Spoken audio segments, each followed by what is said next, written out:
নমস্কার। আজকে আমি দই আলু বানাবো। তার জন্য আলু কেটে সিদ্ধ করে রেখেছি, পেঁয়াজ নিয়েছি, লঙ্কা কুচি নিয়েছি, মেথি পাতা নিয়েছি, ধনিয়া পাতা নিয়েছি, দই নিয়েছি, আর আদা রসুন টমেটো পেস্ট নিয়েছি, সরষে জিরা আর কারি পাতা নিয়েছি। এখন এটা বসাবো। হয়ে গেছে। এখন সরষে জিরা কারি পাতা আর শুকনো লঙ্কা দিয়ে দিলাম। এবার দেবো মেথি পাতা, কাঁচা লঙ্কা আর পেঁয়াজ কুচি। এটা হালকা ভেজে নেব। পেঁয়াজটা ভাজা হয়ে গেছে। এবার হলুদ দিয়ে দেবো, আলুগুলোও দিয়ে ভালো করে ভেজে নেব। আলুটাকে ভালো করে ভেজে নিয়েছি। এখন দই দিয়ে দেবো। দইটা ফেটে রেখেছিলাম,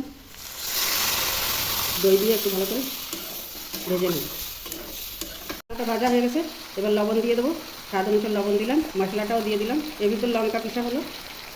এবার ভালো করে আলুর সঙ্গে মিশিয়ে মশলাটা ভেজে নেব। মশলা আর দইয়ের সঙ্গে ভালো করে ভেজে নিয়েছি। এবার জল দিয়ে দেবো।